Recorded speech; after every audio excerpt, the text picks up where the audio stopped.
Je souris bêtement parce que je sais que je m'attaque à une vidéo un peu grosse. Donc en fait, je suis déjà en train de m'imaginer la grosse charge de montage derrière. Et comme d'habitude sur cette chaîne, à 99% du temps, j'ai pas de texte. Je suis en impro. J'ai la trame du show, tu vois, viteuf, les souvenirs dans la mémoire, mais j'écris jamais mes vidéos. Mais je vais au mieux essayer de structurer une idée importante que je vais utiliser en préambule de ce qu'est-ce qui s'est passé de AEW All-In au Texas. Et je vais tout de suite aborder deux points. Deux points, voilà, qui me paraissent essentiels pour remettre du contexte et vous livrer comme ça, de but en plan, un premier ressenti. Déjà, premièrement, AEW All-In, c'était beaucoup trop bien. C'est peut-être la première fois en 6 années chez All Elite Wrestling que je ressens autant que ce pay-per-view était le pinacle de la saison. Appelez ça comme vous voulez, le WrestleMania pour WWE, Wrestle Kingdom pour New Japan, un build-up à long terme, un payoff très bien maîtrisé, du catch de haut niveau, des entrées spectaculaires, des émotions, de l'adrénaline, des frissons, du sang, et surtout, ça a catché. Beaucoup. Et hop, je viens de me faire une passe décisive à moi-même. On va pas se mettre des œillères inutilement. AEW All-In 2025 a duré 6 heures. 6 heures, et je parle juste de la carte principale. Il y a eu 2 heures de buy-in, bon seulement 3 matchs qu'on va pas véritablement retenir. Une bonne pop comme d'habitude pour Big Boom AJ, les gamins, le Rizzler, tout ça, c'est magnifique. Mais voilà, le show a duré 6 heures, et c'est évidemment un point très important du débat. Et ça, Tony Khan, il nous a pas prévenu en avance que ça allait durer 6 heures. On comprend maintenant un peu mieux pourquoi le show il a été déplacé en après-midi aux États-Unis pour pouvoir se laisser le temps. Imagine si ça avait commencé à 21 heures, les gens à 3 heures du matin, bah, ils auraient roupillé pour Hangman Page contre Moxley. Mais voilà, AEW, ils nous ont déjà habitués à des pay-per-view très longs. On a régulièrement des 10 matchs pour 4 heures. Et si des fois ils peuvent se permettre de dépasser, bah ouais, bah ils dépassent. Et là, fatalement, évidemment, notre biais de jugement va nous faire automatiquement un comparatif avec ce qui existe du côté de WWE, qui désormais, depuis le rachat des Premium Live Events par la plateforme Peacock, a trouvé son régime de croisière avec des cartes de 5 combats qui tiennent en 3 heures, des fois un peu plus. Et il y a, voilà, de très long moment entre chaque combat, ou de la publicité qui est réservée au marché américain. Alors attention, AEW, ils ont aussi quelques petits partenariats, ils ont aussi des pubs, mais voilà, en 6 heures, on a eu DraftKings, voilà, ça a duré 2-3 minutes. Il y a eu une intégration publicitaire sur l'entrée de Will Ospreay, il y a eu quelques petits bandeaux qui apparaissaient de temps en temps pour Amazon, mais il n'y a pas de ressenti de cassage de rythme. À part peut-être des entrées qui étaient un peu longues, et ça j'y reviendrai. Maintenant, je vais axer la réflexion sur toujours ce concept de longue durée. Comme je l'ai dit, si tu regardes en live, tu te laisses prendre par l'action, tu veux surtout pas rater la fin, et quelque part, voilà, le produit t'est plus destiné. Alors pour mon cas personnel, on a vécu ça en live react sur Twitch, on était plus de 1000 par moment, il y a eu un gros engouement, on a passé une très bonne soirée, on a été, en effet, surpris de la durée du pay-per-view. Parce que contexte important du week-end, WWE, ce n'était pas une coïncidence, arrêtez de penser que c'était une coïncidence, a placé beaucoup de programmes face à All Elite Wrestling pour garder la main mise sur les discussions sur les réseaux sociaux. Ça fait partie de la grosse stratégie de WWE. Et ainsi, cet imposant AEW All-In a englobé tout NXT Great American Bash, que je n'ai absolument pas vu jusqu'à présent, et a englobé également la première heure de Saturday Night's Main Event. Ça va, ils n'ont pas chevauché le match de Goldberg. Et clairement, AEW, ils ont voulu contre-attaquer WWE en faisant un pay-per-view très long pour nous rassasier, pour nous saturer. Voilà, t'as vu du catch, t'as vu du très bon catch, Hamdoulillah, j'ai plus faim. Et vraiment, hein, vraiment, c'est parce que bon, il y a aussi le travail sur cette chaîne, etc. Mais pour beaucoup de gens qui regardaient AEW, derrière, envisager de regarder Saturday Night's Main Event, NXT, WWE Evolution dans la nuit, j'en ferai une review, c'était incroyable, hein, bravo WWE Evolution. Pense que sur un week-end, ça fait plus de 13, voire 14 heures de catch. Sur un week-end, je sais pas, il y a d'autres choses à faire, tu vois, sur un week-end, aller dehors, toucher de l'herbe, voilà, discuter avec des gens, voir des amis. Alors, puis en plus de ça, Sturi va nous sortir une review d'une heure, il va falloir regarder ça aussi. Moi je comprends, tu vois, qu'il y ait une espèce de saturation qui se crée, et d'un autre côté, il y a une frustration parce que, bah ouais, il y a des choses excellentes. Et de ce fait, on va faire le schéma inverse. T'as pas regardé AEW All-In en live, tu t'es dit, ok,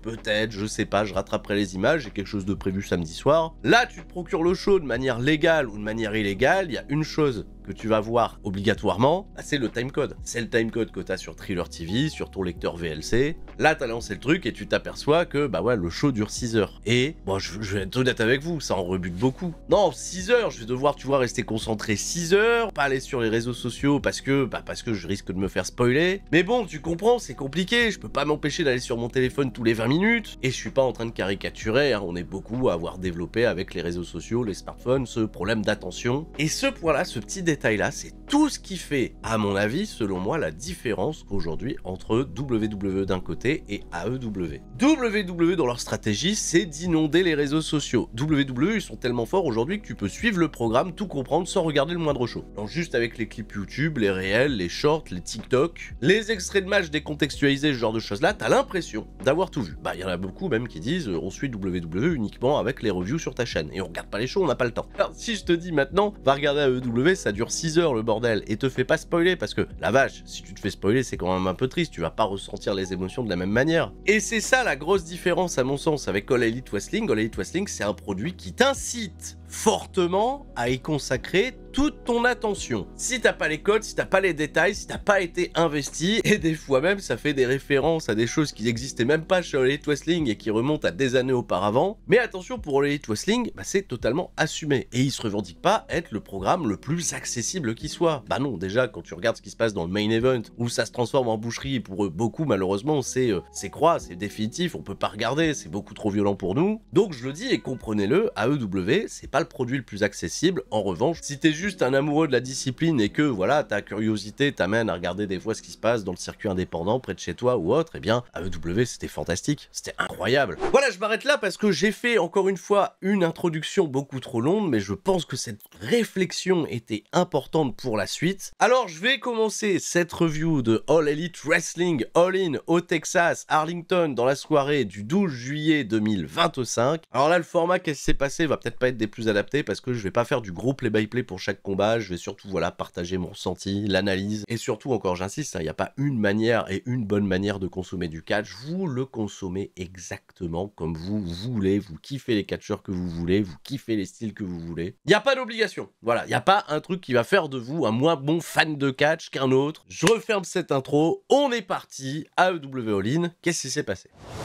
Bon allez, on est parti, premier combat de la soirée, les Hops. Samoa Joe, Katsuyori Shibata et Powerhouse Hobbs défendent les championnats trio contre les Death Riders, composés de Claudio Castagnoli, de Wheeler Yuta et du petit renfort en provenance de New Japan Pro Wrestling, Gabe Kidd. Gabe Kidd, clairement un des catcheurs que j'aime le plus, un catcheur qui a des comptes à régler avec son mentor Katsuyori Shibata, à qui il reproche d'avoir perdu le truc, c'est vrai. Il n'y a plus le gros fighting spirit, il n'y a plus la grosse aura pour Shibata depuis qu'il est chez All Elite Wrestling et Gabe Kidd il est triste, alors il veut lui casser la gueule. Les Hobbs, attention, pour le contexte, ils sont très importants sur cette guerre menée de plein front contre les Death Riders. Leur grosse victoire à Dynamite Spring Breakthrough a été un immense accomplissement qui a été un gros signe très révélateur de l'enthousiasme du public à vouloir faire à nouveau briller ces babyface au plus haut de la carte. Et à AEW, ils nous ont habitués sur les pay-per-view à avoir des gros lancements. Souvent, tu vois, les 2-3 premiers matchs, c'est très fort, il y a un petit ventre mou, ça se réaccélère vers la fin. Et bien là, on va assister quand même à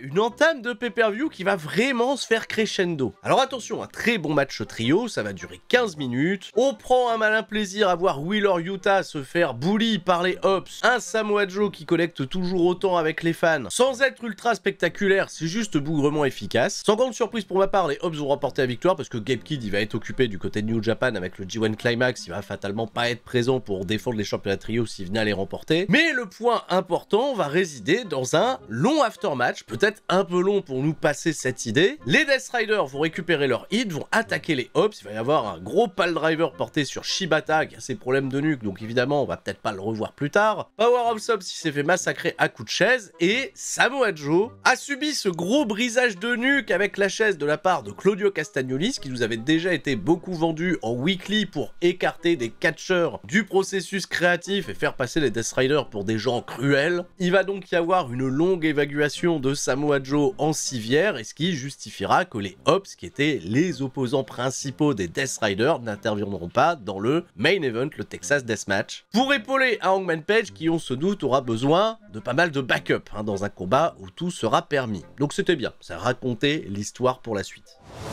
Et on enchaîne en numéro 2 avec le Casino Gauntlet Match masculin. Un combat qui évidemment suscitait beaucoup d'attentes au vu de celui de l'édition de l'année précédente. Un combat sur lequel on connaît assez peu de participants, on s'attend bien sûr à des surprises. Les règles nous ont été rappelées, il peut y avoir jusqu'à 21 personnes, des entrées à intervalles aléatoires. Ouais, ils sont clairs là-dessus, c'est des entrées à intervalles aléatoires. Ouais, c'est un mec dans la Dusty Position, il est là, il dit vas-y toi tu rentres, toi tu sors, toi t'attends. Mais en fait, comme les règles, elles ont clairement été établies et qu'on sait très bien qu'elles ont été composées pour laisser l'histoire se raconter, moi ça me va très bien. Tu me dis les règles, tu m'expliques le cadre, je comprends, allons-y. Pour dans sa globalité, en revanche, je suis obligé de dire que ce match m'a un petit peu déçu. Je m'en faisais peut-être des trop grosses attentes. Le vainqueur, je le rappelle, il est déterminé par la première personne qui effectuera un tombé ou une soumission, ce qui fait que s'il y a 21 catcheurs prévus pour participer à ce Casino Gauntlet Match, eh ben, ça peut se terminer avant que même certains catcheurs ne puissent y participer. Ce qui avantage de ce fait les entrées numéro 1 et numéro 2 qui peuvent rapidement terminer la chose, mais évidemment pour eux, plus le combat va durer, plus ils vont s'exposer à se fatiguer et à devenir des cibles faciles pour les autres participants. Bon, ça c'est une partie de l'histoire qui je trouve a pas été fatalement très bien racontée. Mais les deux premiers participants, Mark Briscoe, Maxwell Jacob Friedman, MJF, il va dans sa stratégie tenter de battre Mark Briscoe le plus vite possible, avec qui il entretient en plus de ça une immense animosité. Ça va pas fonctionner et on va tout de suite accueillir l'entrée numéro 3, Ricochet, et c'était super de voir ce Ricochet aussi arrogant chez All Elite Wrestling s'associer à MJF, toujours susciter autant de hits de la part du public, un duo qui a évidemment terrassé Mark Briscoe sans que personne bien évidemment ne capitalise à ce moment du combat. Le champion Ring of Honor va suivre Bandido avec une très bonne réception de la part du public, ça va rééquilibrer le tir pour les babyface. Le cinquième c'est Konosuke Takeshita qui était l'adversaire de Bandido la veille à Super Card of Honor dans un combat que bien sûr je vous recommande, hein, voyez-le par pitié. Pour l'instant l'équilibre il est parfait, on a un heel qui arrive, un face qui arrive, voici Mystico qui va évidemment régler lui ses problèmes avec MJF. Alors à la différence du public mexicain, le public américain il est très timide pour chanter le thème de Mystico. Bah, ça parle peut-être pas espagnol au Texas. On va changer de physionomie de match avec l'arrivée du numéro 7, Josh Alexander, le partenaire de Konosuke Takeshita au sein de la Don Callis Family. Et très vite, les deux hommes vont occuper un terrain très important. Stratégiquement, ils paraissent tous les deux imprenables. Il y a des grosses séquences très chouettes. Ça travaille donc en intelligence. Il y a Anthony Bowens qui arrive, qui fait des bonnes perfs solo depuis qu'il s'est émancipé de Max Caster. Il a une bonne petite phase de domination, il se fait calmer. Après ça, c'est surtout des babyface qui vont arriver. On a Roderick Strong qui est toujours aussi impactant et très précieux dans ce genre de combat. Brody King pour une immense réaction. La grosse surprise du combat, ça a été le retour de l'ancien champion IWGP des États-Unis de New Japan, Juice Robinson. De retour d'une très longue convalescence, Juice Robinson, il va surtout être prise avec Ricochet qui va appeler du backup vu qu'il n'y a pas de disqualification. Les Gates of Agony, Kone et Toa Linoa vont s'attaquer à lui, ce qui va provoquer le retour de Austin Gunn et de Colten Gunn, les fiscus qui vont venir aider leur pote Juice Robinson. En deuxième position, on va accueillir celui aussi qui a fait son retour il y a quelques semaines chez All Elite Wrestling, Kota Ibushi, qui affiche toujours un niveau de forme physique très décent. Numéro 13, c'est le Beast Mortos, qui gagne en popularité chez All Elite Wrestling. Lui aussi va avoir le droit à son lot de séquences impressionnantes. Et en numéro 14, le fameux numéro maudit, ça a été peut-être la petite clim de ce Casino Gauntlet Match. Et bah ouais, c'est Platinum Max Caster, the best wrestler alive comme il s'autoproclame, sauf qu'il se fait toujours casser la gueule dans ses Open Challenge. Et on n'aura pas d'autres participants sur ce match puisque le combat va se terminer principalement entre Roderick Strong, Mark Briscoe. Mark était peut-être sur le point de remporter la victoire, s'est fait voler son tombé par 7 yens de MJF qui, en grand favori, je pense pour beaucoup d'entre vous, remporte l'opportunité, j'avais oublié de le préciser, d'aller affronter le champion AEW World quand il le souhaite, un petit peu à la manière d'une mallette de Money in the Bank, un contrat qu'il a récupéré de manière totalement opportuniste, et c'est clairement dans l'esprit, le style de Maxwell Jacob Friedman. Bon, en analyse, c'était long, ça a duré 36 minutes, et il y a beaucoup de catcheurs impliqués dans de grosses séquences qui se retrouvent par moments totalement aux abonnés absents pendant de très longues minutes, sans véritable justification. C'est surtout un combat qui est là pour voir des incroyables séquences, il y a un suspense qui grimpe, mais en termes de cohérence, c'est pas toujours mon combat favori chez All Elite Wrestling. Ah, et surtout qu'on a déjà eu des Casino Gauntlet Match, j'ai trouvé bien meilleur que celui-ci. Alors vraiment, immense kudos à la grosse période de domination de Josh Alexander et de Konosuke Takeshita, qui ont probablement été, à mon sens, les MVP de ce combat, mais peut-être petit goût amer parce que pas d'immense surprise, à part Juice Robinson, pour ceux en tout cas qui l'attendaient, on est resté un petit peu sur notre faim. Alors pour le prochain combat, c'était censé être le championnat TNT défendu par Adam Cole contre Kyle Fletcher, mais plus tôt dans la journée, Tony Khan nous a révélé que Adam Cole n'était pas cleared médicalement pour participer à ce match et aller rendre ce championnat TNT vacant, et qu'à la place, nous aurions un combat entre Kyle Fletcher, Sammy Guevara, ancien 3 fois détenteur de ce championnat, Daniel Garcia, le précédent détenteur avant Adam Cole, et la légende Dustin Rhodes qui n'a encore jamais remporté le moindre championnat individuel chez All Elite Wrestling, mais à qui, bah oui, on a envie de faire un beau clin d'œil parce que c'est quand même une figure emblématique de cette profession, et puis, bah c'est le fils du Texas, et aussi le fils de Dusty Rhodes, et le frère de Cody Rhodes, mais bon, ça c'est autre chose. Sauf que voilà, ce qui va se passer, c'est que AEW a laissé un temps de parole à Adam Cole. Attention, je vais certainement pas critiquer le fait qu'ils vont laisser Adam Cole profiter d'avoir plus de 25 000 personnes présentes sur place pour s'exprimer, pour, voilà, partager son ressenti, qu'est-ce qui se passe, et bah on n'a pas eu beaucoup d'informations de la part d'Adam Cole, parce que il a une blessure qui est grave, il a longuement réfléchi, il a tenté de nous rassurer, à nous dire que c'était pas la retraite qui était envisagée pour le moment, mais il fallait qu'il prenne du temps, un long moment. Et là, en fait, on a tout de suite senti que ça devenait très émotif, hein, parce que Adam Cole, c'est un catcheur qui a pas toujours été épargné par les blessures tout au long de sa carrière. C'est aussi un catcheur qui est victime de grosses attaques de la part de beaucoup de personnes sur les réseaux sociaux, malgré, bah oui, son immense gentillesse et immense bienveillance, et ça,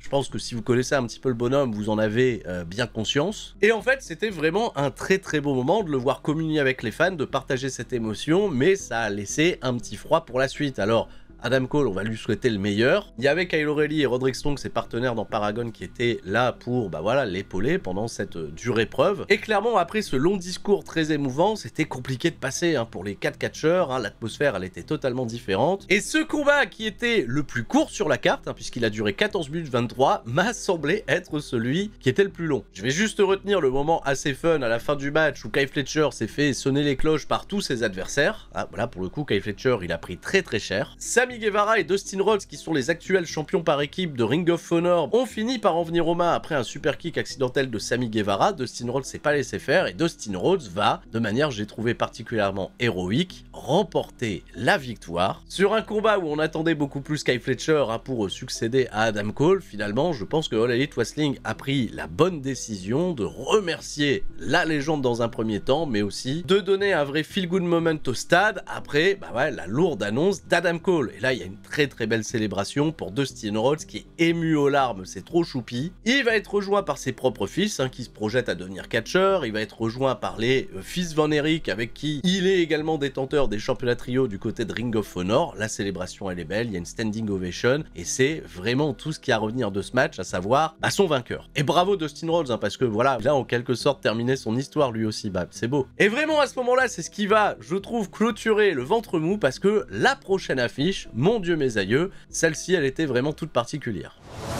Allez, c'est parti, match à enjeu, puisque je le rappelle, si les Young Bucks viennent à perdre le combat, ils ne seront plus les vice-présidents exécutifs de All Elite Wrestling. Voilà, fini les abus de pouvoir. En revanche, si Swerve et Will Ospreay perdent le combat, ils ne pourront pas challenger le titre majeur pendant une année complète. Et les écarter de la title picture, bah ouais, c'est un petit peu un crève-cœur, mais ça aurait pu être aussi une bonne parade scénaristique pour les tenir éloignés, raconter d'autres choses. C'était mon pronostic d'ailleurs, hein. Je voyais les Young Bucks se gagner. Et ben hop, commençons déjà par le catch, par les grosses entrées bien sûr, parce que qu'est-ce que c'est que ça encore une fois? Un nouveau placement de produit pour Assassin's Creed. Qu'est-ce que ça devient le catch là avec toutes ces sponsors? Bon, chaque année, hein, Will Ospreay il fait la petite sponsor Assassin's Creed pour son entrée à All In et c'était encore une fois assez satisfaisant à regarder. Un peu triste en revanche qu'ils ont envoyé de la pétarade au moment où ça a balancé les gros Ospreay parce que de ce fait on a eu le sentiment dans la salle que bah, les gens chantaient beaucoup moins. Alors qu'en vrai sur place ça chantait pas mal. A pas toujours été très évidente à bien sonoriser hein, cette salle et c'est vraiment au main event qu'on va ressentir la folle énergie du public. Hein. Là, fou là là. Ah ouais non, les gens au bout de 6 heures ils étaient finalement pas si fatigués que ça. Pour l'entrée de Swerve Strickland, il y a Jojo Offerman, la veuve du regretté Bray Wyatt, qui est venue interpréter le titre Ain't Somebody, qui je n'avais pas calculé en live react, était en effet l'ancien thème de Swerve Strickland sur le circuit indépendant. Bon là encore une fois il faut la ref, mais le moment est plutôt joli. Swerve Strickland derrière, il fait son entrée avec Prince Nana, toujours un flow légendaire, et on vient d'assister déjà à deux très grosses entrées. On va passer à celle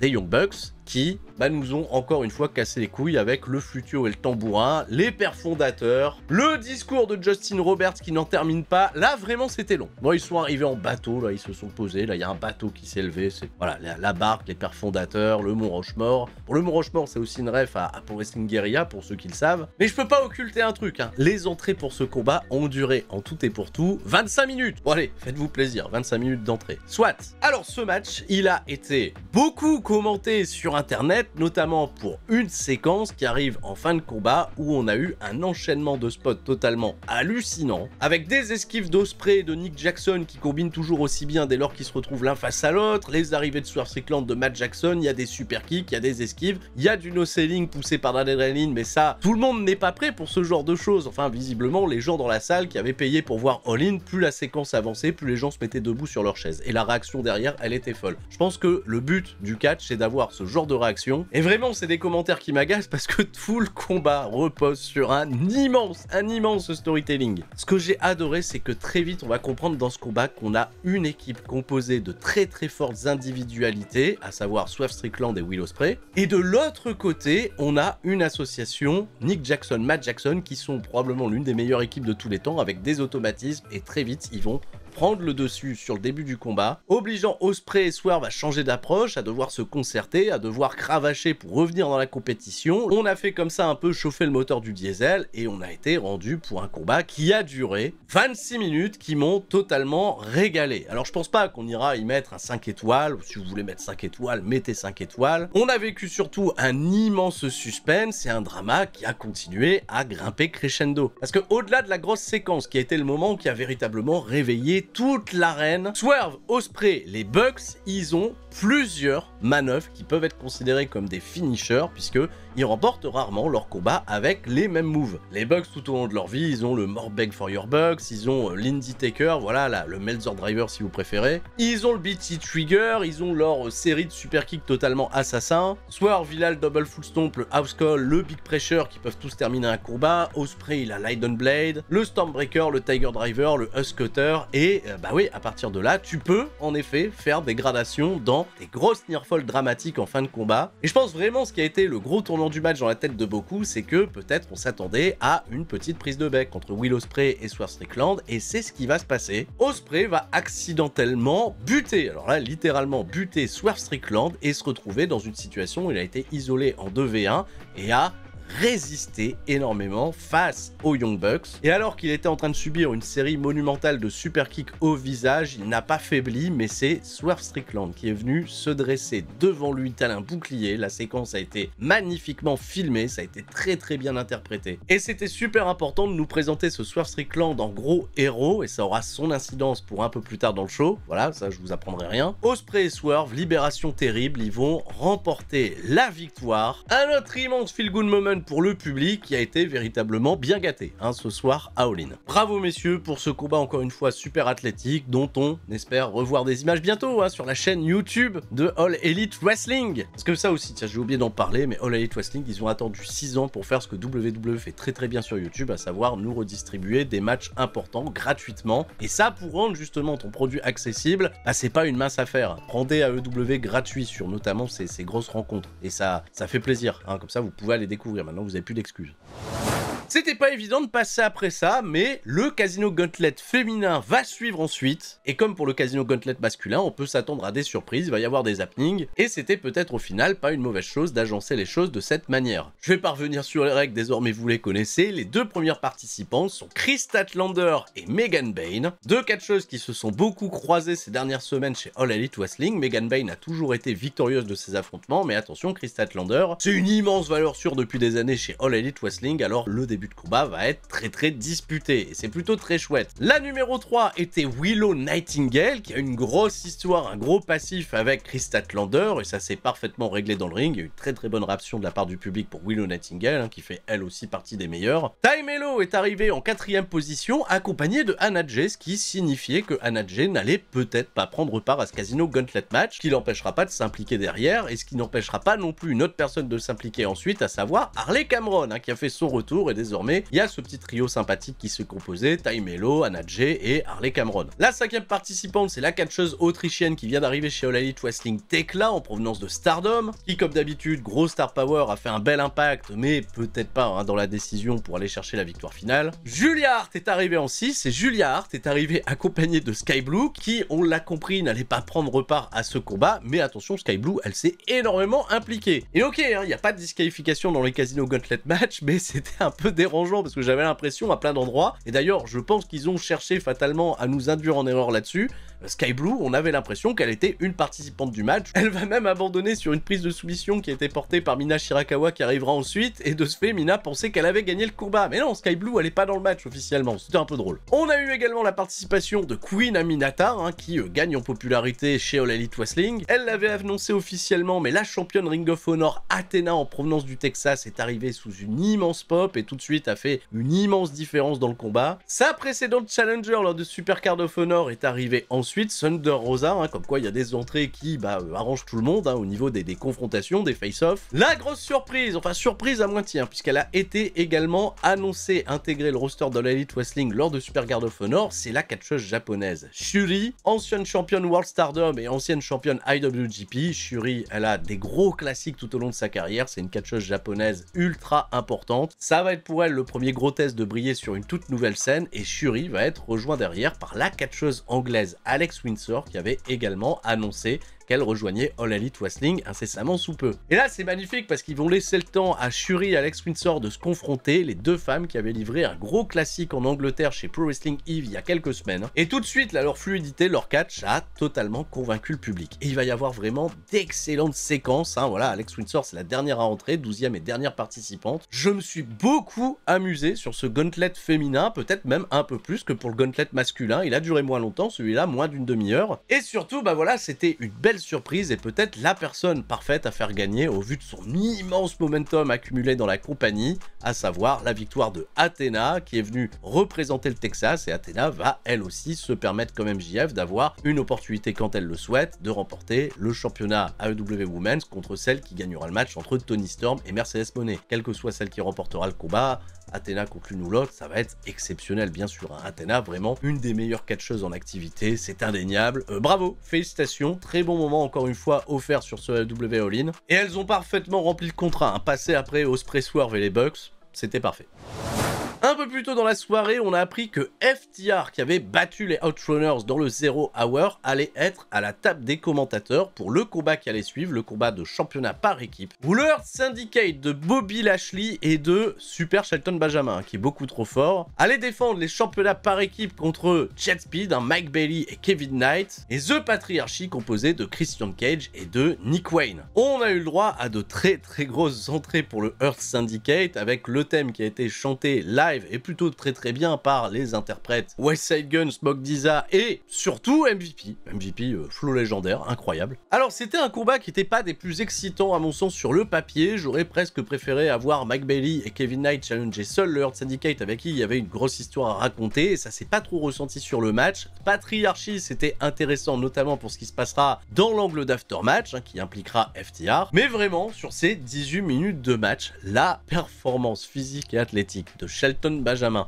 et même de Bobby Lashley, hein, qui a été hyper impactant sur certains moves, ça m'a régalé. Oui, ça m'a fait totalement ma soirée. Shelton Benjamin, qui vient en plus de ça de fêter ses 50 ans, il est au pic de sa carrière. Et de voir aussi cette connexion avec le Hurt Syndicate qui fonctionne très bien. On a aux abords du ring un MVP, un MJF, hein, qui est venu avec son contrat assister à tout ça et assister à la victoire du Hurt Syndicate, hein, qui va remporter les débats, on va pas trop se poser la question. Ce qui a été intéressant sur la physionomie du combat, c'est que Christian Cage n'a absolument pas été utilisé comme le connard qu'il a été, le connard qu'on a connu. C'est même lui qui va se faire pigeonner à la fin et qui va perdre le combat. Une superbe spear portée par Bobby Lashley, on va en terminer là, et le Hurt Syndicate, il s'était un petit peu chambré avec FTR pendant le combat, donc attention, FTR, ils ont intégré le ring, le Hurt Syndicate est parti, et peut-être que ça racontera quelque chose dans les semaines à venir, mais il y a eu surtout cet immense angle d'aftermatch, et le match a surtout servi de prétexte à cet angle. FTR s'est embrouillé avec Christian Cage, Nick Wayne, équipe Sabian, ils ont tenté de garder le patriarche à l'écart, et de la même manière, donc Christian Cage s'était retourné à l'époque contre Jack Perry, Nick Wayne va se retourner contre Christian Cage en lui appliquant un non-prettier. Au plus grand plaisir de FTR qui ont fait la passe décisive, ils ont été ramenés des chaises, bah vas-y maintenant débarrasse-toi de lui, fais-lui le concerto. Et au moment où le monde s'attendait à voir Christian Cage se faire fracasser la tête, la musique de Sexton, Hardcastle, Adam Copeland, Cope, Edge, comme vous voulez, qui a fait son retour de l'année 2025. Bah oui, c'est le running gag hein, sur cette chaîne, un retour de Edge. Alors son retour, il a sauvé bien sûr Christian Cage, hein, qui allait se faire démolir, mais il a pris son temps, hein, bien sûr. Bah oui, on va laisser break le public. Voilà, c'était un save pour les caméras, il est venu avec sa batte à clous, il a fait fuir tout le monde, il a porté une immense spire à Kip Sabian, ça c'était magnifique. Et surtout, bah oui, le public a retenu son souffle, parce que, bah ouais, potentiellement, la réunion entre Christian et Edge, comme à l'époque, les deux meilleurs amis qui se sont absolument pas entendus dès lors que Cope est arrivé chez All Elite Wrestling, hein, on se souvient du fameux Go fuck yourself de la part de Christian, et Cope a relevé Christian et lui a dit dans le creux de l'oreille, Go find yourself, sous-entendant bien sûr, hein, reviens à la raison, reviens à toi-même, et bah reformons le duo, reformons l'équipe là pour aller terrasser FTR en vue de All Out qui, je le rappelle, se tiendra à Toronto. Ça sent un peu le chant du cygne. Ça sent un peu le dernier run légendaire avec la réunion de Christian et Edge à Toronto pour peut-être faire des adieux à la scène. Ou peut-être pas, peut-être qu'en fait ça va être juste la réunion et ils auront un run dans la division par équipe pour se faire plaisir une dernière fois qui durera encore un peu. Sinon, bah ouais, non, en 2025, on risque de perdre pas mal de gens. Alors ok, on a mis les indices, on a fait le retour de Edge avec une excellente pop et ils ont été patients. La nostalgie, là encore, ça fonctionne très très bien. Et allez, il va nous rester ces 3 gros main events et je pense qu'on a fait le bon choix dans l'ordre de ces matchs. Timeless Toni Storm défend le championnat AEW Women's contre la Belt Collector, celle qu'on accuse d'avoir un contrôle créatif chez All Elite Wrestling, Mercedes Moné, qui a fait une entrée ultra stylax. Elle avait une longue cape sur lequel était écrit le nom de toutes les catcheuses qu'elle avait vaincues. Bon, elle n'a pas vaincu Mayu Iwatani, elle a aussi déjà perdu un match en 1v1 contre Willow Nightingale du côté de New Japan. Mais en effet, Mercedes Moné en 1v1, elle paraît totalement imprenable. Bon, immense tenue, je le disais, avec un clin d'œil à Beyoncé, encore une fois un excellent travail de la créatrice française Maodino, voilà, qui régale le circuit indépendant français depuis quelques années de ses belles créations. Mercedes Moné, j'ai l'impression, elle fait plus qu'appel à elle, donc quelque part tant mieux. Vraiment, si un jour vous décidez de travailler dans le business, on a besoin de couturiers et des couturiers talentueux, en plus de ça, c'est super profitable. Et immense entrée aussi hein, pour Toni Storm, accompagné de Luther. Alors là, on a fait un noir et blanc, on a juste isolé la couleur rouge, elle est arrivée avec une canne, elle a boité, puis finalement elle s'est libérée. Timeless Toni Storm. Le personnage est goldé, toujours autant. Et tout le public présent à Arlington, tous les gens derrière leur stream, on avait confiance. Hein. C'était véritablement la plus grosse affiche féminine que All Elite Wrestling pouvait nous proposer. Le climat était parfait et derrière le match était tout aussi bon. Toni Storm, elle avait promis de la violence et de la douleur. Quand on repense à la storyline avec Mariamé, évidemment, on sait qu'elle est prête à tout. Mais face à elle, il y avait l'excellent travail d'une Mercedes Moné toujours aussi affûtée techniquement. Les séquences avec les cradles un peu techniques, les small packages, les roll-up. Vu le nombre de matchs qu'elles ont remportés comme ça ces précédents mois, ça a créé un suspense terrible. Ah, clairement, on a deux femmes qui n'ont pas retenu leur coup, hein, qui ont véritablement mouillé le maillot. La séquence où Toni Storm, elle a porté successivement plusieurs Storm Zero pour que Mercedes Moné se dégage au compte de 2,99, j'ai trouvé ça fabuleux. Un peu terrifiant encore une fois, hein, parce que bah ouais, j'espérais que Toni Storm allait remporter la victoire. Mercedes Moné avec toutes les ceintures, vraiment. D'ailleurs, elle est pas venue avec toutes ses ceintures, c'était des cheerleaders autour d'elle qui les arboraient. Vraiment, tu vois, la Mercedes Moné qui était focus à gagner le dernier titre prestigieux qui lui manquait à son palmarès. Et bah avec tous ses efforts, Mercedes Moné a enfin perdu pour la première fois chez All Elite Wrestling. On a terminé ça sur un Storm Zero amené en avalanche depuis la seconde corde. Une immense libération encore une fois à Arlington, Texas, et je me suis dit, putain, on vit des immenses moments vraiment feel good, pure babyface. On va se manger une clim phénoménale avec John Moxley et Hangman Page, c'est pas possible. Vraiment un combat qui, comme le dit, hein, le surnom de Toni Storm restera intemporel, c'est vraiment un combat qui va marquer encore un peu plus cette très très forte division féminine chez All Elite Wrestling, une division féminine, il faut aussi bien le noter, qui revient d'assez loin, vu ses débuts. Tout n'a pas toujours été incroyable, il y a aussi des blessures qui ont empêché des stars de briller à un plus haut niveau, et là en plus de ça on est rassuré parce qu'une potentielle future challengeuse c'est Athena, et Athena, Toni Storm, ça risque d'être incroyable, hein, si Toni Storm reste championne. Kazuchika Okada contre Kenny Omega, on va unifier les championnats internationaux et continentaux pour faire un titre, bah voilà, comme je l'ai dit tout à l'heure, unifié. Enfin, juste le titre unifié, alors attention, une très très belle ceinture. Dans le Sturistralamus, j'ai passé en long et en large pourquoi cette rencontre elle était impactante, pourquoi elle était importante, pourquoi tout ce qui avait été fait chez New Japan Pro Wrestling 7 et 8 ans auparavant ont marqué totalement l'industrie. Voilà, ça a changé l'industrie. C'était la plus grosse affiche que All Elite Wrestling pouvait nous donner, et une affiche qui avait certainement pas besoin d'un immense storytelling. Enfin, un storytelling rajouté, dont notamment la présence de Don Callis. Voilà, bah ouais, parce que Don Callis, je sais pas ce qui lui arrive depuis 3 ans, là, il veut tuer Kenny Omega. Lâche l'affaire, frère. Vraiment, Don Callis, arrête avec Kenny Omega, ton obsession, ça va trop loin. Et le Okada, comparé à celui d'il y a 7 ans, c'est un Okada qui est beaucoup plus sobre. Okada, il me fait beaucoup penser dans son style de catch aujourd'hui à Gunther actuellement chez WWE. Ah, c'est pas un catcheur flashy, il provoque énormément, et il va dans ce combat pas du tout à interpréter le Kazuchika Okada, héros japonais quand c'était chez New Japan et qu'il affrontait Omega. Là, vraiment, c'est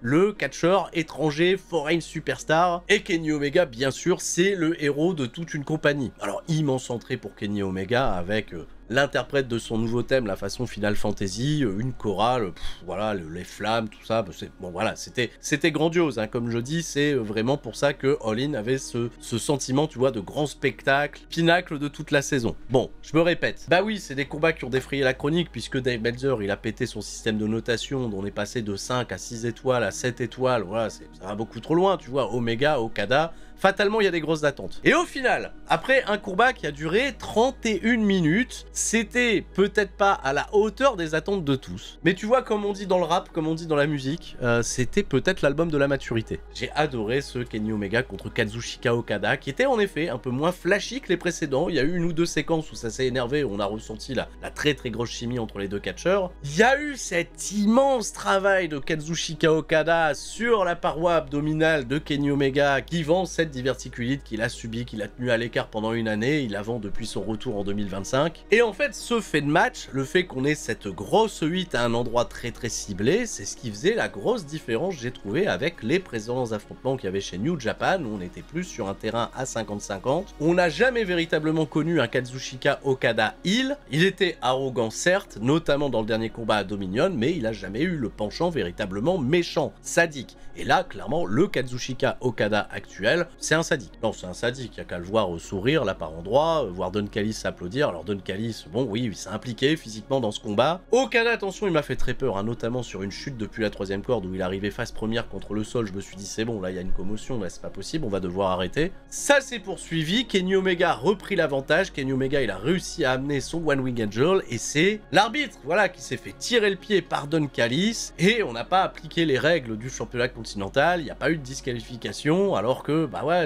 vraiment, c'était pas l'endroit, tu vois, pour faire de l'overbooking. Par contre, il y a eu un ref bump, ouais, ça a enchaîné un ref bump, et il y a tout de suite Aubrey Edwards qui est arrivé pour compter la prochaine séquence. Ça, au moins, les arbitres chez All Elite Wrestling, ils sont vigilants, hein, on va pas laisser un ref bump, et on va partir se battre dans le public pendant 25 minutes. Donc Omega, il avait match gagné, il va en plus de ça se sortir d'une Rainmaker pour un compte de 2,99, et on va terminer ça par une séquence assez proche de celle qu'ils avaient fait dans leur précédent combat. Ça va pas être un gros finish overkill, un gros fait de jeu où Kazuchika Okada réussit un contre à nouveau sur Kenny Omega, applique sa Rainmaker une seconde fois pour obtenir un compte de 3, un compte de 3 libérateur qui va faire égaliser dans les confrontations directes Okada à Omega. Ils sont à 2 victoires, 2 défaites, un match nul. Mais là, ce qui est très important, c'est que Kazuchika Okada devient le premier champion unifié de All Elite Wrestling. Vraiment, j'ai envie d'insister là-dessus, c'est un excellent match. Et si vous avez jamais vu les Kazuchika Okada contre Kenny Omega, je pense que ça vous a plutôt aidé, ça vous a peut-être pas gâché ce moment. J'aimerais être un fan qui découvre Kazuchika Okada contre Kenny Omega avec ce match-là, parce qu'on se laisse pas biaiser par les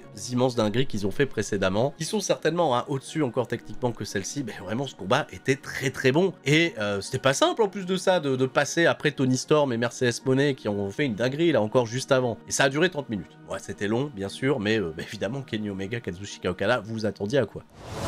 Et allez, pour nous, le show, il a commencé à 21 h, il est 2 h du matin, il y a Saturday Night's Main Event qui commence de l'autre côté, mais on en a rien à foutre parce que, bah, on est là pour le gros payoff, on est là pour cette storyline, pour le héros, le cowboy, Adam Page, le pendu, va challenger Jon Moxley pour le championnat AEW World. Texas Deathmatch, hein, je le rappelle, il n'y a pas de disqualification, la seule manière de remporter le combat, c'est par KO ou par soumission. Ce qui a beaucoup changé, hein, avec l'ancienne règle des Texas Deathmatch qui se pratiquait dans les années 80 fin avec Terry Funk. Partez du principe que c'est un last man standing où on peut aussi gagner par soumission. Voilà, je pense que c'est beaucoup plus clair pour tout le monde. Et chez All Elite Wrestling, c'est souvent des matchs très très violents. Bah, il y a écrit Deathmatch dans le titre, donc vous vous attendiez à quoi, évidemment. Et là, pendant toute la soirée, à part Tony Storm qui s'est mis à saigner de manière totalement accidentelle, il n'y a pas eu de grosse effusion de sang. Bah voilà, là, ils vont se rattraper. Donc tout de suite, des immenses émotions. Il y a un clip de feud super cool. Le parcours d'Hangman Page qui est retracé, et en plus de ça, on a invité une siffleuse. Voilà, il y avait un mec à la guitare, une meuf qui sifflait du Ennio Morricone. Ils ont diffusé derrière des images de Hangman Page dans sa pampa, là, et on a assisté à une entrée... Bah, tu vois, ça tient vraiment dans des détails des fois au Elite Wrestling, mais la caméra qui filme le côté gauche, tu vois, de l'entrée, du stage d'entrée. Parce que les heels, chez All Elite Wrestling, ils rentrent du côté gauche, et les babyface du côté droit. Et Hangman Page, qui a passé ces 2 dernières années vraiment en tant que gros heel bien déter, du côté de All Elite Wrestling, il est sur le chemin de la rédemption, mais il continue toujours d'entrer par la gauche. Et là, tu vois la caméra qui switch pour aller chercher Hangman Page, qui arrive finalement par la droite, et qui arrive de ça en plus avec, ah ouais, son ancien thème d'entrée, le thème du héros, Daisy Town. Ah voilà, hein, c'est des petits détails, mais ça fait énormément la différence, ça met le sourire immédiatement. Et là encore, j'assiste vraiment, les thèmes d'entrée chez All Elite Wrestling, Mikey Rukus, il fait un travail incroyable, parce que le thème des Death Riders, tu sens quand même que la mort arrive. Et en plus de ça, les mecs sont hyper déter, hein, ils arrivent dans un gros pick-up, il y a les Death Riders à l'arrière, il y a Jon Moxley avec sa ceinture qui est toujours dans la mallette de Marina Shafir, ils ont tous des looks de badass, et surtout, plus tôt dans la soirée, dans l'opener, ils se sont débarrassés des Hobbs, et Hangman Page, ah ouais, on se doute qu'il va être un petit peu seul face à 4 individus particulièrement méchants. Et Marina Shafir aussi, elle est méchante, attention. Surtout Marina Shafir, hein, qui reste aux abords du ring proche de Jon Moxley, Yuta, Kasta et Gabe Kidd, vous vous en doutez, ils arriveront un petit peu plus tard. On n'a pas trop la place, tu vois, pour faire le catch, hein. Il y a Justin Roberts qui fait les présentations très bien, on se met quelques bains dès le départ, et très vite, Jon Moxley, il sort une fourchette. Il sort la fourchette, on se doute que ça va être rude.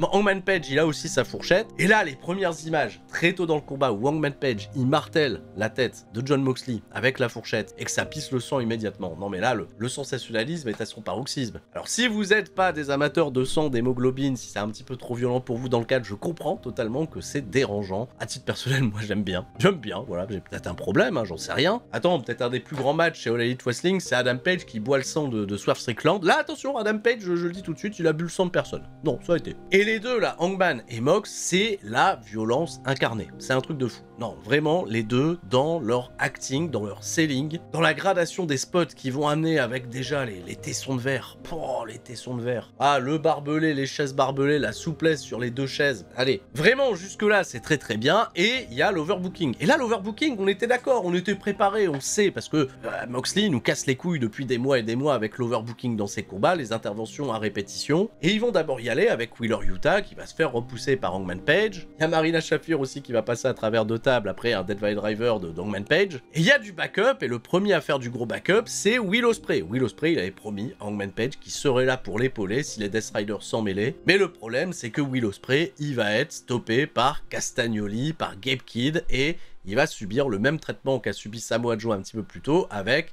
Ah ouais, le grand coup de pied, la chaise, et Ospreay, on va plus le revoir. Évacué en civière, ils ont vraiment construit ce fameux coup de pied sur la chaise très très fort. Alors là, c'est vrai que je réfléchis, je dis bah pourquoi Moxley ne demande pas à Castagnoli de faire le même coup de pied sur Hangman Page, et de ce fait c'est gagné. Voilà, Hangman Page il se relèvera pas. Bon, c'était peut-être un petit peu trop en demander, mais attention, Moxley a quand même l'honneur du guerrier, il veut s'en sortir tout seul, il va réussir des immenses assauts sur Hangman Page. Il y a le double arm DDT là qui a été porté sur une chaise avec un Hangman Page qui se relève de justesse pour le compte de 9,5. Immense réaction de la part du public hein, qui a retenu son souffle jusqu'au bout. Et Moxley, vraiment, il est là, il donne ses consignes et va me chercher le sac en plastique, le fameux sac en plastique qui avait mis fin à la carrière de Bryan Danielson. On savait que ça allait pas être beau à voir et qu'ils allaient passer par là pour faire le callback, ils ont sorti le sac en plastique. Et la grosse libération, je m'attendais pas à ce que ça se fasse comme ça, il y a un grand tonnerre qui a résonné dans la salle de Arlington au Texas, je me suis dit ça y est, c'est Sting qui débarque, et bah pas du tout, c'est Darby Allin. Ils ont projeté une vidéo de Darby Allin qui s'adressait à Jon Moxley depuis le sommet du Mont Everest. Ah oui, non, il est pas en direct au Mont Everest, évidemment, la connexion elle passe pas. Le mec, il a quand même grimpé l'Everest pour faire une promo pour dire à Jon Moxley qu'il le laisserait pas répondre sa terreur, là,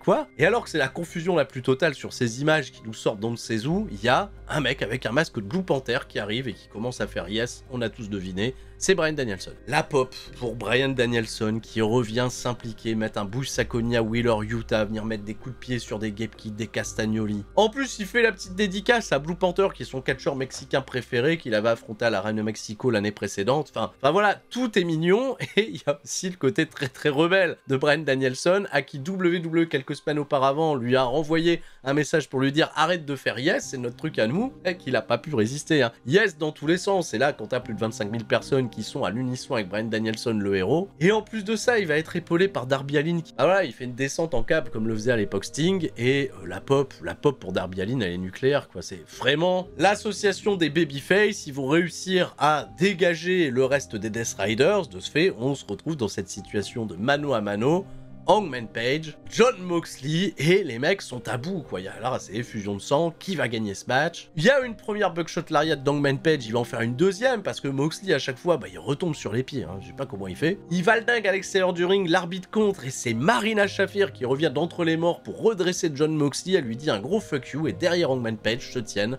les Young Bucks. Ah ouais, les Bucks c'est terminé, hein. Ils vont plus être sympas pour Hangman Page. Là, il y a Moxley, il va sortir une gigantesque planche à clous. Mais quoi? Attendez, mais c'est quoi ça? Il y a une planche à clous, les mecs. C'est Marina Shafir ou Marina Fakir qui a rentré ça? Qu'est-ce que c'est que ce bazar? Une planche à clous, le mec il va porter un stomp sur Hangman Page, qui va savoir se protéger avec la main, mais on sent quand même qu'il s'est bien pété la main. Derrière, il se prend un double arm DDT. C'était trop rude à regarder. Là, vraiment, le double arm DDT sur les clous, là... Et il se relève, il est encore là, il est vivant. Moxley dit à Marina Shafir, là c'est bon, va chercher la mallette avec la ceinture. Et au moment où Marina Shafir, elle va chercher la mallette du côté de chez le Timekeeper, elle est menottée. Et on comprend pas qui l'a menottée, ça s'est fait très vite, c'était furtif. C'est Prince Nana. Prince Nana qui commence à danser. Et là c'est le signal, parce qu'il y a un homme qui est pas encore venu aider Hangman Page. Et cet homme c'est Swerve Strickland. Et là vraiment, tu vois, si t'as pas suivi toute l'histoire entre Swerve et Hangman Page, si t'as pas été attentif pour revenir à tout ce que je t'ai dit, le moment, il est particulièrement magique. Swerve, il va arriver avec la chaîne que lui a remis Hangman Page 2 jours auparavant à Collision, cette même chaîne, qui avait permis à Hangman Page de déjà battre Jon Moxley dans un Texas Deathmatch et qui avait aussi permis à Swerve Strickland de battre Hangman Page dans cette même stipulation du Texas Deathmatch, une chaîne qui a une signification très importante, mais surtout, la plus grosse histoire, c'est cette histoire de rédemption entre deux hommes qui se sont voués une guerre sans précédent. On a quand même été réveiller les gamins, on a brûlé la maison d'enfance. Non mais ils ont bu du sang, je sais pas ce que vous voulez, mais derrière, la haine, elle est restée tellement forte entre ces deux hommes, mais la rédemption, l'ennemi commun, le fait aussi que les deux hommes s'étaient pas officiellement pardonnés, hein. On avait gardé sa fierté, on avait dit ok t'es bien, t'as brûlé ma maison, mais au final mes enfants je pourrais les faire grandir ailleurs. C'était un peu logique d'être resté sur cette situation ambiguë, mais clairement ce que les fans réclamaient c'était une réconciliation, en tout cas un geste, quelque chose. Et c'est Swerve qui vient corriger les Young Bucks, qui donne la chaîne à Hangman Page, et cette chaîne elle va se servir derrière, après un échange de regards fabuleux entre les deux hommes, permettre à Hangman Page de remporter la victoire, de porter sa buckshot lariat derrière sur Jon Moxley qui va s'effondrer sur la planche de Fakir, et derrière, il va refaire le pendu. Ah ouais, il va attacher la chaîne autour du cou de Jon Moxley qui s'est débattu comme un diable, et exactement de la même manière dont Hangman Page avait battu Moxley dans ce Texas Deathmatch, il va se délivrer je pense tout un stade de l'emprise du dictateur Moxley. Hangman Page l'a fait sous le regard très bienveillant de Swerve Strickland, et cette image elle est magnifique. Et c'est quand même le payoff total, hein, parce que le moment où Hangman Page gagne le titre pour la deuxième fois de sa carrière, et comprend désormais que c'est pas juste gagner pour gagner, mais vraiment l'importance de ce que signifie posséder ce titre et être le champion de ta compagnie. Le moment où il va libérer tout le monde en sortant la ceinture qui nous avait été privée de visuel pendant 9 mois, cette ceinture elle est restée enfermée dans une mallette depuis que Moxley avait battu Bryan Danielson. Il y a même toujours les plates de Bryan Danielson qui sont sur la ceinture, c'était une libération super. Et pourtant c'est un programme, parce qu'on sait toujours pas pourquoi Moxley il a mis la ceinture dans la mallette, il a dit qu'il y avait un danger important, on n'a jamais su, tu vois, et en vrai, ils ont rattrapé le coup, je trouve, parfaitement, parce que ce moment de libération, c'est jamais vu en plus dans le catch, ça a jamais été fait, tu vois, qu'on cache le visuel de ton titre, de ta récompense suprême, ça a glorifié l'instant encore un petit peu plus, et c'est le héros, tu vois, c'est l'élu de la compagnie, c'est le mec derrière, on roule tous aujourd'hui, il a connu ses hauts, il a connu ses bas, il a toujours su remonter à cheval, et désormais, il est le champion, on a un sourire, et c'est magnifique, quoi, bravo Hangman Page, voilà, super catcheur, voilà, qui est vraiment un babyface avec immensément de nuances. voilà, et puis c'est un catcheur dans sa psyché qui est incroyablement bien écrit, qui aborde énormément de sujets, tu vois, de notre société actuelle, sur la santé mentale, le rôle de l'homme, les injustices, enfin voilà, c'est notre champion. Bah oui, c'est notre champion, c'est Hangman Page. Et on termine de ce fait sur ces très très belles images, cette édition de AEW All In, dans ce format de review, encore une fois, bien trop long. Bah, enfin bon, vous allez me dire encore une fois pour me rassurer que c'était très cool, merci Sturi. Mais je me décale bien sûr parce que vous allez attendre aussi la review de WWE Evolution, que j'encourage aussi beaucoup à voir. Mais voilà, la vidéo là, c'était dédié à All In. Merci All Elite Wrestling, ça valait le coup d'œil. Grande force pour les grands rendez-vous de cet été, dont bien évidemment un AEW Forbidden Door avec New Japan en invité, ça se passera à Londres. Et All Elite Wrestling, quand ils viennent du côté de l'Europe, c'est toujours un bouillon incroyable. Je vais m'arrêter là. Merci à tous. Restez très forts. Merci pour les pouces bleus. Voilà, faites exploser la barre de pouces bleus. Comme ça, voilà. Le contenu d'All Elite Wrestling est bien référencé. Je pense que ça plaira à ceux qui veulent plus de contenu All Elite Wrestling sur la chaîne. Je vous dis à la prochaine. C'était Sturi. Ciao. De type bye bye.